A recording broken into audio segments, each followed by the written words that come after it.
matey, here's the quick brain dump. So we had 90-90. Come in, 90 front, 90 back. Pull ribs up, navel forwards, pull the hip back, shine your torch up the wall behind, get stretched, breathing it for a couple of minutes. Drive the leg down into the floor to contract the tissue. 10 seconds, then tilt the pelvis back to come further into it. We can use it to push you up and then pull yourself down. With hands if you need to stabilise, with that if you don't. We had down in that position, we push the knee into the top hand, 10 seconds, push the knee into the bottom hand, 10 seconds. We had pulling the heel back into the hand, 10 seconds. We had pushing the shin forwards into the hand, 10 seconds. So we've done all of those for the 90-90. Then we had a look at, from there, this one. This was a tricky one. You lie on your side, hopefully you can see that on the video. Legs to 90, brace your tummy, spine nice and straight. Grab your hands over there. We pulled the knee up without the pelvis coming along for the ride, so it's just the thigh bone. We opened it up to the side, the shin stays parallel, the hips don't drop back. From there we rotated the heel up to the ceiling, internal rotation of the hip, keeping that knee where it is. Bring it all the way back into extension. Brace the tummy nice and tight before you lower it and bring it through again. We put a ball behind the knee, just stops the knee doing that. In reverse, go back, fire hydrant up without hitching the hip. From there, rotate, keep it coming forwards, close it, ready to go back round again. Remember to keep the tummy nice and tight all the way through that little sequence. You can do it standing up as well, but when you're standing up, make sure the pelvis stays level, brace the tummy, everything tight, just the knee up.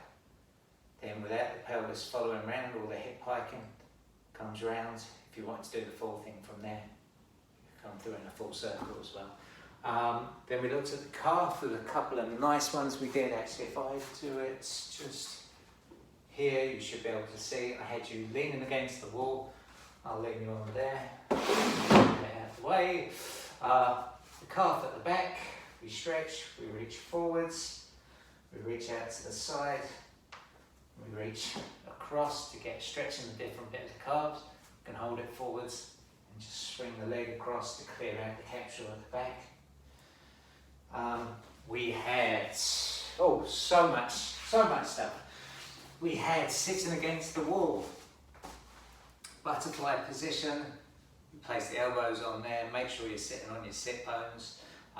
Same thing we did, hold for a minute or two, letting the weight of the hands drop it, and you contract the knee up.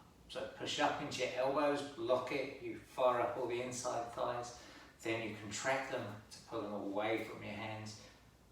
So you're contracting the outside muscles to stretch the inside ones, 10 seconds, 10 seconds. We did that in bear sit. You take your feet out, so then you're in a kind of a squat. If you haven't got a wall behind you, you can place your hands behind you so you're sitting up tall, turn those hips out. Then you can either do both hands if you're against the wall or one hand if you've got one hand behind. Drop it out, then you try and squeeze the leg up. 10 seconds, put it away. 10 seconds, do the other leg.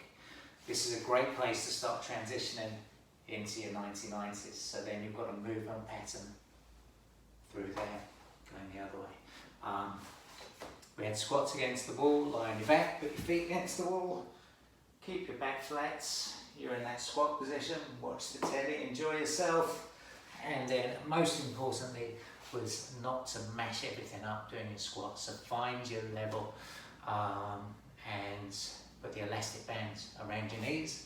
Push out, push out, push out. When you feel them starting to drop in, that's when things are going AWOL. So stop at that point, hang out in that position, do some crazy shit in there, contracting, releasing, whatever you fancy. In this position, so say you're this high, you can push your knees back to open them up, push it back to open it up. You can then do contractions to push the floor away, to pull the floor in. So when I'm in the bottom of the squat, I'm thinking that, as opposed to, can I get my bottom down? I'm thinking I can pull my knees up. I'm sure there was more. But that's a good start. Enjoy, really nice meeting, and let me know if you've got any questions. Bye.